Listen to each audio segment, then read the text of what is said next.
I think maybe Diddy thought they were friends. There's always someone who like misreads the situation. Yeah. I definitely have relationships like that. You probably don't know who you are.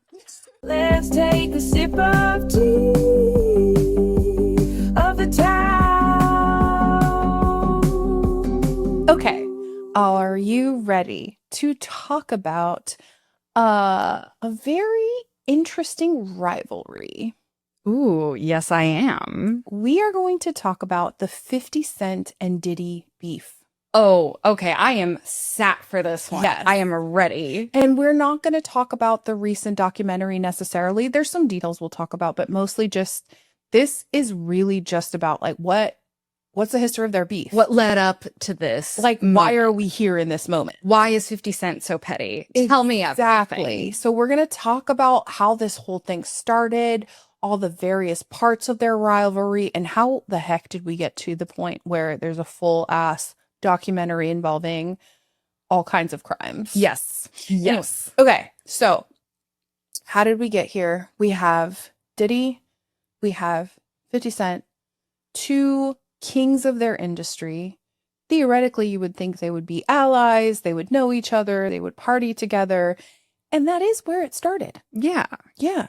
So I'm going to call this first phase of their relationship the frenemy phase. Okay. So they knew each other from way back in the day when they were earlier on in their careers, and they actually collaborated a lot together on various projects. Yeah. So 50 Cent was actually a ghostwriter for Diddy and collaborated with him on a lot of different projects between 1990 and 2001. So this is when they started to first like interact or get to know each other. And there was no obvious beef during this stage necessarily. There was also not really a clarity around the friendship. Clearly they worked together. And my read of this whole area was that, you know, they had proximity to each other. They worked together. I don't think 50 Cent ever really liked Diddy. It's probably like with coworkers. Yeah. How, you know, you have those coworkers that you're just like at work. This Yeah. person's nice and they're fine, but I would probably never hang out with them outside of work. Yeah. So I read this as similar to that dynamic. Exactly. It's not as if they were like BFFs at one point and then they got into a fight. That's not how this relationship started from my read of it. They worked together a lot and there was no outward animosity during this phase, but especially the way that like 50 Cent characterizes this point of their relationship, that's how it read to me. It's like they were frenemies. And I think 50 Cent probably gathered, just being in proximity to someone, you're like, I don't like this person. I do not like this person. Yeah. But I have to work with this person. Yeah. And so I think you're totally right. It's like a coworker frenemy phase where they're like, I think maybe Diddy thought they were friends. You know? Yeah. There's always someone who like misreads the situation. Yeah. I'm just being polite. We're not, this isn't what you think. Yeah. I definitely have relationships like that. You probably don't know who you are. So this is the first part of their relationship. And then it does escalate. So both of them are coming up in the industry. They're both like leaders of their various areas, and they're incredibly popular from an artist and producer point of view at this point by the early 2000s. And the first public jab from Diddy to from 50 Cent to Diddy was in a song. And it was a Notorious B.I.G. remix song. And one of the lines from this song, you might remember it, is I run the city and I don't dance around like Diddy. Yep. Which was a jab at Diddy because there was, let's say there's a lot of people who don't think Diddy is an actual artist and he just likes to be on stage. He's a copycat. He has no talent, but he likes to be the center of attention. Yes. So he gets on stage, he dances around. He's like, I'm a big bad and I'm just like my artist. Look at me. But it's like he has no talent. It's just like smoke and mirrors. Yes. And so this is him basically poking a jab at him publicly for the first time, saying like, you have no talent. Like, you're just dancing around like a fool on stage. Yay, good for Mhm. you. You know, that's sort of the vibe. So this is where it kicks off. Like, this is where it gets public. There was not a lot of commentary about it at this time, even though this was like a public jab. There were several people who were talking about this sort of thing, so it wasn't like way out of left field. Yeah. Then at this point, they're both leaders of their own labels. Yes. They're leaders of their own labels. So you sort of have this like label rivalry thing that does ultimately develop. Mm-hmm. So they work together, but at the end of the day, you have two different labels, Bad Boy Records with Diddy and G Unit with 50 Cent. Mm-hmm. So like at this point, it's very much like your business rival. So Yes. this is the phase of their relationship where it's like, okay, we have two competing labels, and so we have a reason to compete with each other in actual fact versus like collaborating on an album or a song or whatever. So this is sort of like entering this phase of their relationship where it's like Bad Boy versus G Unit. And this is where it really kicks off. So there's one incident in particular that really colors this phase of their relationship. And it's an incident with an artist named Mace. And I'm going to tell you sort of what happened during the incident. And you'll, I think, get a flavor for what type of business relationship that they had. There were a couple of smaller things that I think this is the most important one in that like Bad Boy versus G Unit situation. Yeah. So essentially, Mace was like an artist who was popular in the 90s, but he had sort of started to wane in his popularity and hadn't really been on the scene that much. Yeah. And G Unit was considering signing him because he was interested in just kind of getting back into the game. Mhm. And so 50 Cent had been talking to him about potentially signing him, but he was still under Diddy's label, under Bad Boy Records, right? Mm. And which wasn't a bad thing, right? Because that's fine for artists to move around. Yeah. And I from what I read, Diddy knew that Mace was potentially looking around, wasn't really a big thing. He was gonna let him go. It was Yeah. all fine on the surface. All above right? board. Yeah. All above board. This was not shady on 50 Cent's part at all to have conversations with Mace. It wasn't like, I'm going to go try to steal you. It Yeah. was like Mace was wanting to get back in the game and trying to figure out what his options were for like re-entering and getting support from a label. It seemed as if it was going to happen, like he was going to sign with G Unit. But then Diddy steps in and is like, okay, fine, like let's negotiate. And basically says, all right, 50 Cent, you can have him for $2 million, which is a lot of money, especially for an artist who's not like currently Popular. Yeah. Not that he wasn't ever popular, but it's currently. yeah, He's currently waning in have a lot of Yeah. stuff out. And so 50 Cent says publicly, he's like, he's not worth $2 million with $2 million in his pocket. And so that's sort of the famous line that he was like, this is ridiculous. And legitimately, like from the outside, it was like, yeah, that's absolutely ridiculous. And it was just Diddy like kind of doing a power play type situation, which is something he did a lot in business. Yeah. Like he just, even if it was not logical, he didn't have a reason to block this necessarily.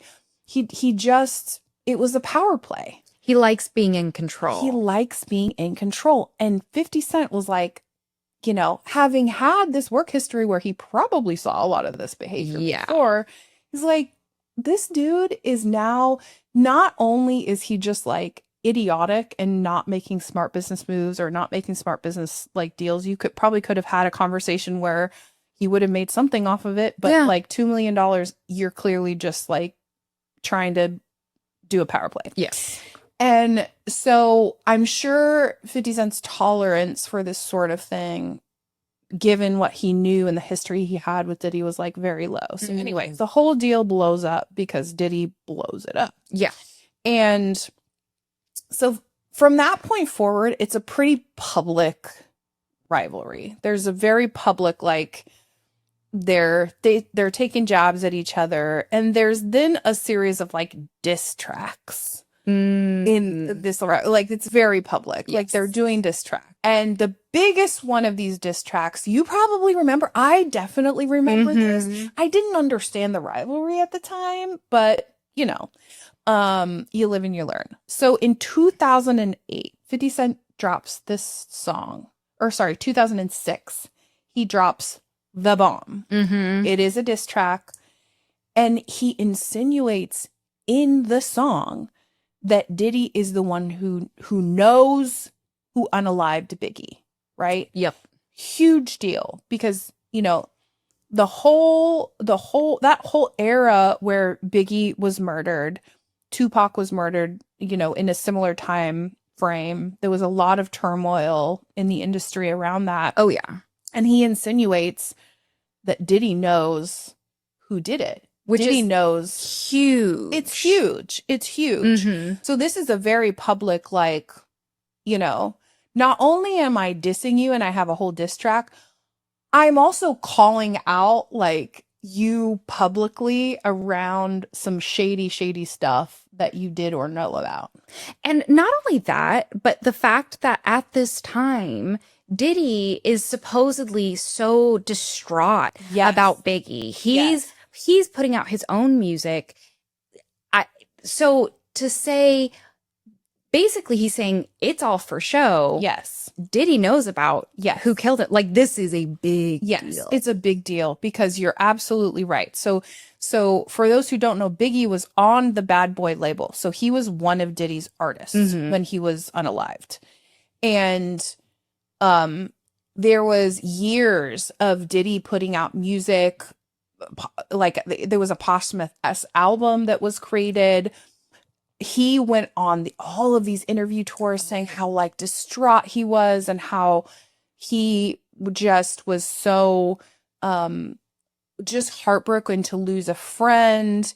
And he milked it, not only just like in the interview circuit for his reputation, but he produced music that then made him money. Yep. And so this is definitely a big accusation to make at that time. And it's essentially saying, like, this is all for show. Like, this is all, you know, for commercial gain. Diddy is a piece of shit. That's sort of what it's saying.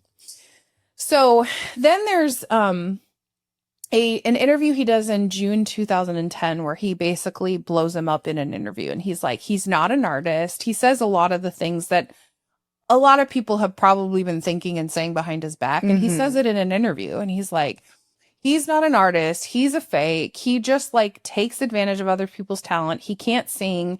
He relies on, like, flashbang whatever and backup dancers and fake vocals, and he's not a real artist. He's just a fake who is on stage and, like, dances around and wiggles. And so this was a big thing to say publicly in an interview setting, like, mostly because, look, saying it, like, there being rumors about it, you saying something not publicly is one thing, but saying it in an interview setting publicly where everyone's going to see it, that's like, I mean, it's a shot across the bow of many shots across the bow that 50 Cent relentlessly, like, lobbied at Diddy. The thing about 50 Cent, that man stands on business. He sure does. He does not play. He lets people know what his thoughts are, how he feels about things, and I respect that. Exactly. You gotta love it. You gotta love it. And I don't think people really fully grokked that about 50 Cent at this time. Yeah. I think they do eventually as like the rivalry evolves. But like, these are early signs that, like, not only does he not like him because he's saying he's an artist, but he's already saying, like, I have the inside track. I know that Diddy is a bad person and also is involved or has knowledge of these really horrible crimes that, like, are more legal than they are just, like, about your reputation or my opinion about you as an artist. Oh, yeah. So, like, these are the seeds of what we see now in the current documentary. And if you haven't seen the documentary, definitely I recommend watching it. There's a lot in it. It's wild. So in 2010, this is still sort of commentary on Diddy's handling of Biggie's death. He starts an online petition It's the Let Big Rest in Peace petition. And it's an online petition where he has all of his fans basically say, Diddy, stop all of this like circus around Biggie. Like, let him rest in peace. Stop milking it. Stop with the commercializing like his sound and his music, and just let him be. And stop. And 50 Cent has nothing to do with this, right? This is not under his label. He's just doing it. He's like calling him out from a distance, being like, stop. Which I understand. It's not as if Biggie and 50 Cent didn't know each other. They had met. So it is somewhat personal because he knows someone in the industry who he's met before and is unalive. That's like a very big deal. Yes. But also he's not part of that record label. He has his own record label, and he's over here like starting fan petitions to like, can you imagine? That's like, so bad. Can you imagine? It's like, I don't know, like, you're so bad, like, please stop.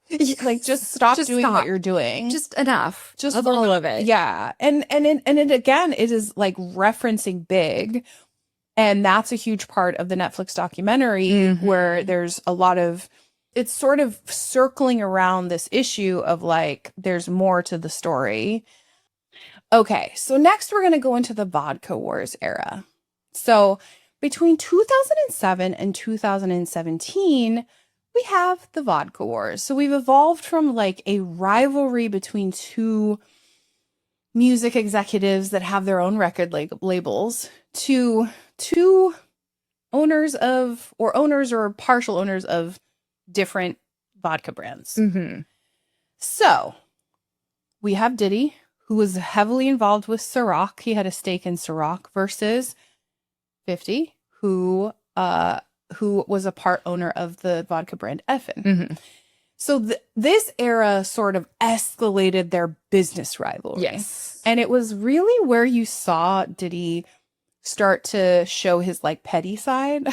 Like, he came out and he was like, let me be petty and funny on social media. Because social media was like fully, evolved at this point. Earlier on in this rivalry, like that none of this existed. But here, this Ciroc versus Effin, this all played out in front of the public on social media. So a lot of it was literally just 50 Cent trolling Diddy and Ciroc in super hilarious ways to just poke at him. And it's funny because like in hindsight, it's all connected, right? He's doing this because he doesn't like Diddy.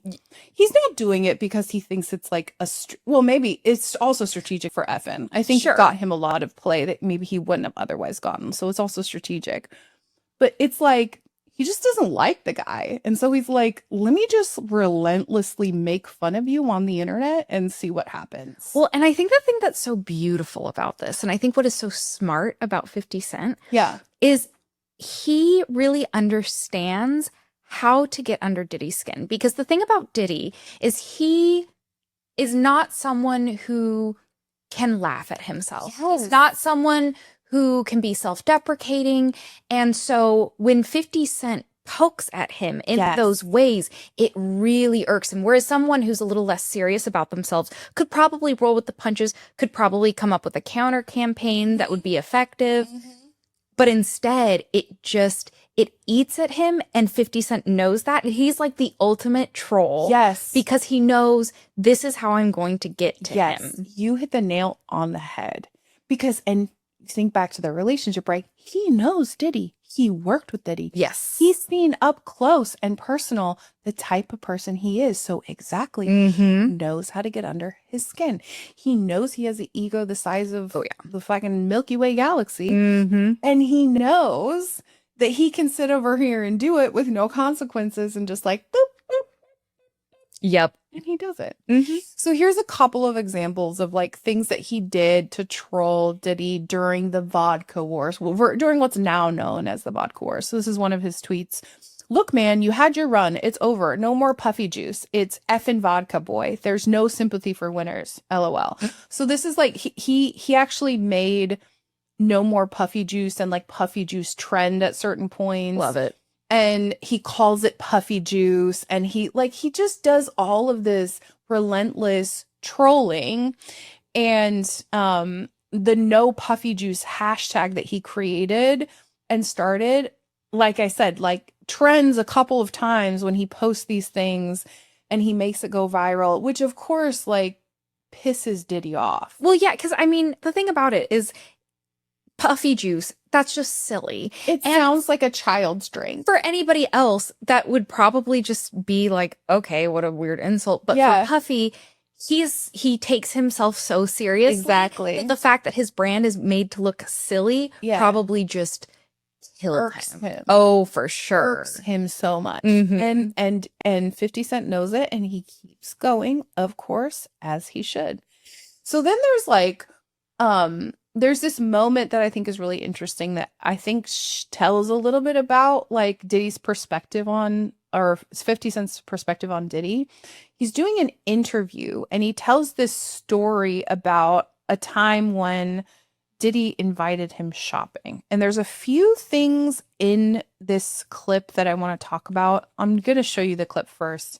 And then when I get to him, the deal's happening without Stout. He don't got nothing to do with this. So now he's like, oh, well, you know, like, trying to be cool with me. And I'm like, yo, mama, right? Pop was like, yo, so, when we gonna get the chance to, you know, to kick it, like, we can just hang out. Why don't we, like, go shopping or some shit? I mean, like, I pay for it. And I was like, what the fuck this nigga just say?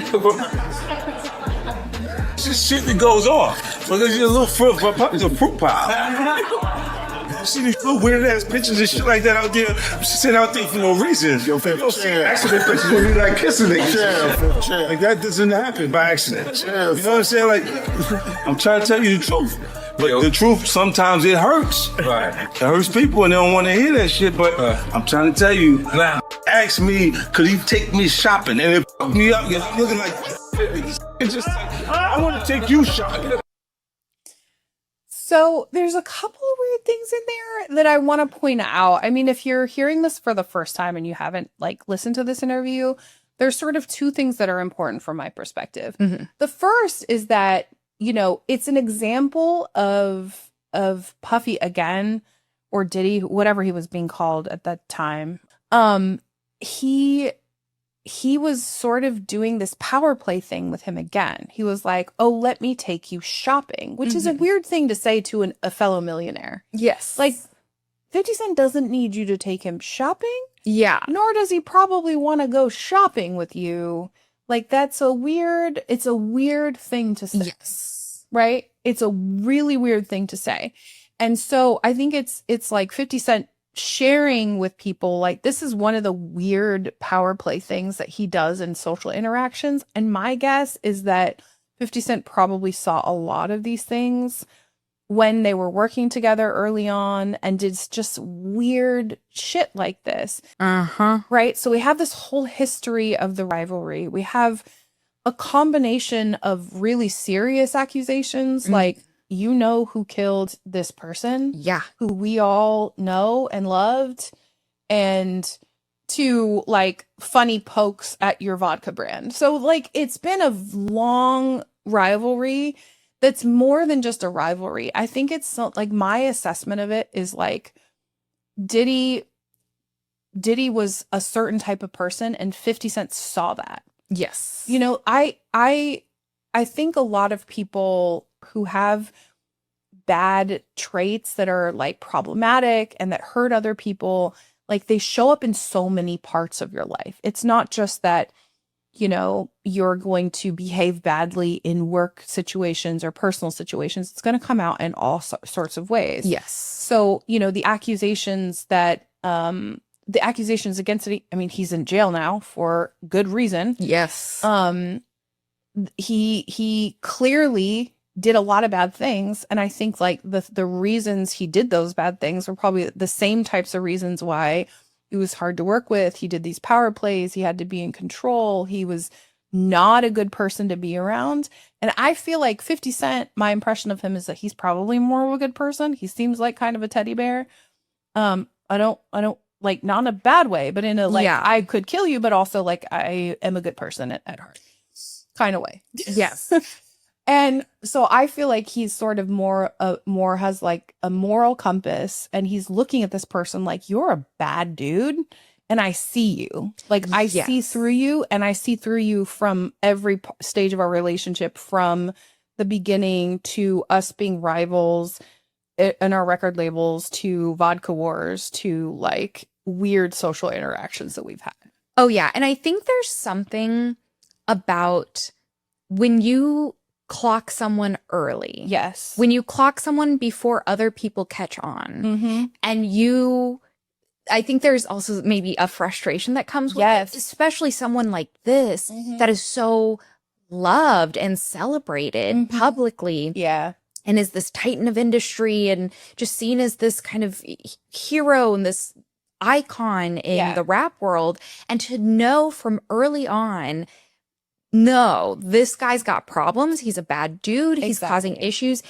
And to see it evolve over time and then to reach a pinnacle like it did, I just think there's some also level of satisfaction of being like, I saw this person for who they were early on. I'm now validated and now people are finally catching up to me. Yes. And seeing what I saw this whole time. Exactly.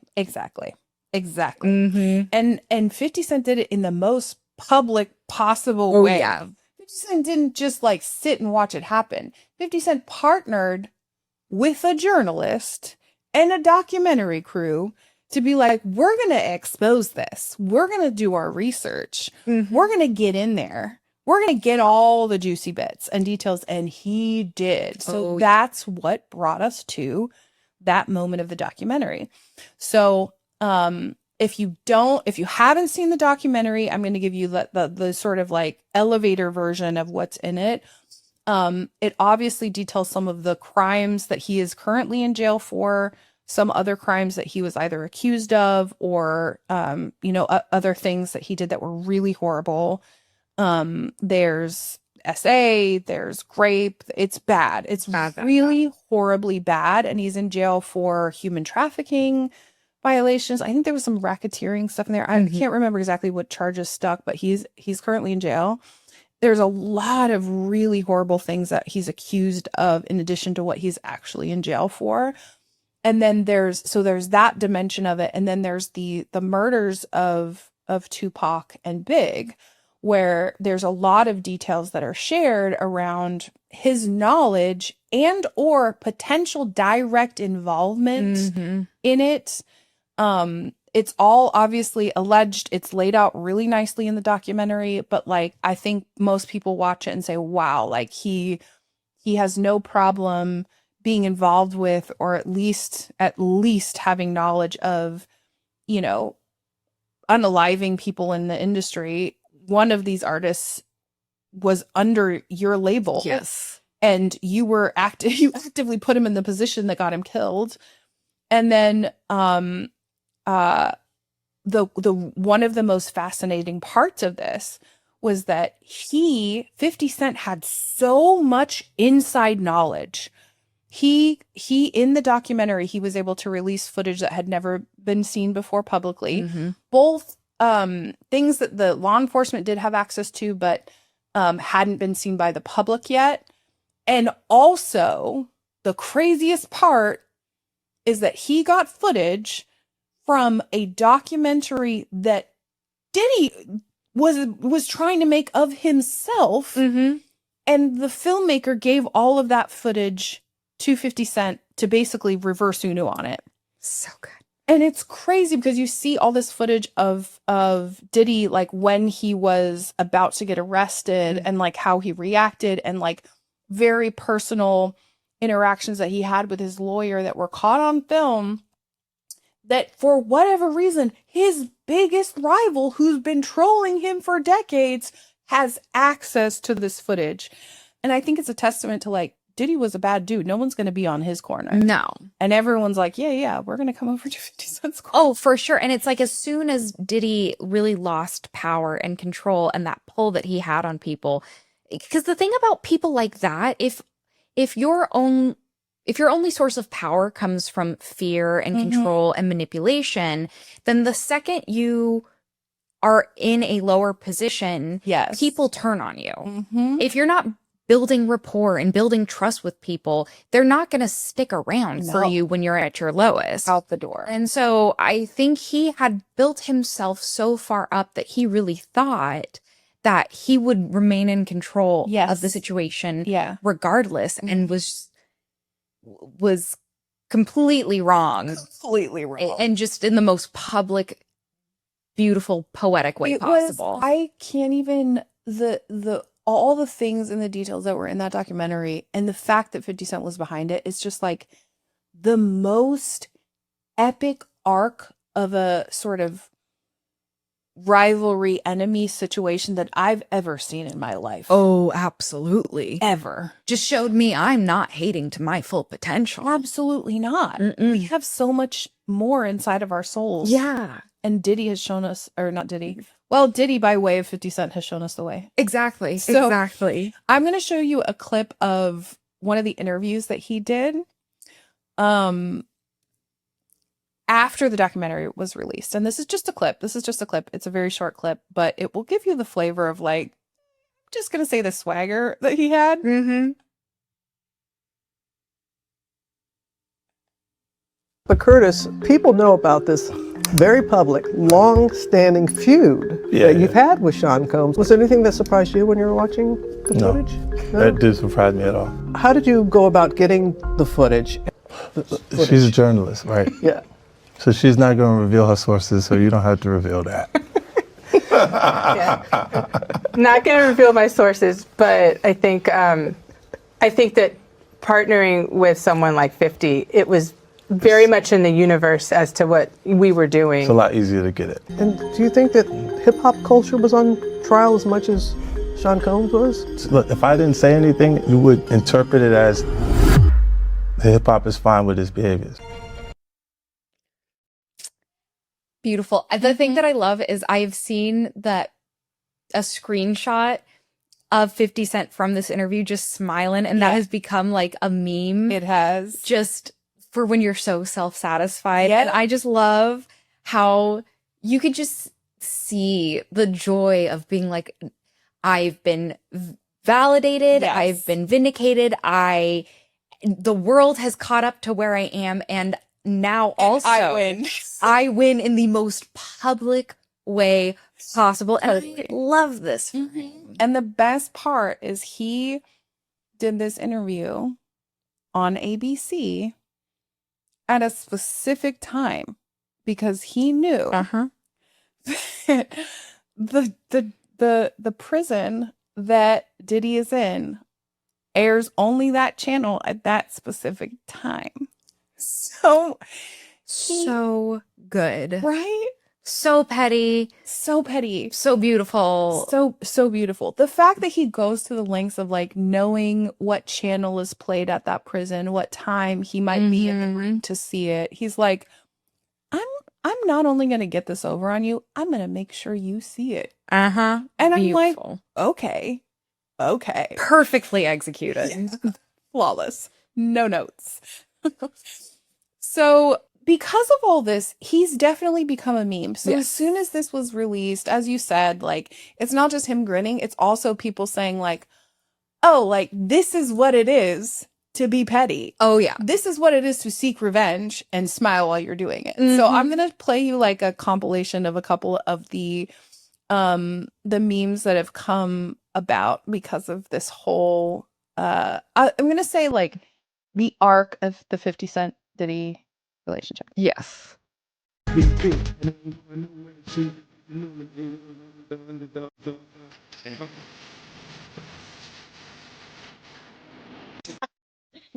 Beautiful. Right? Beautiful. So good.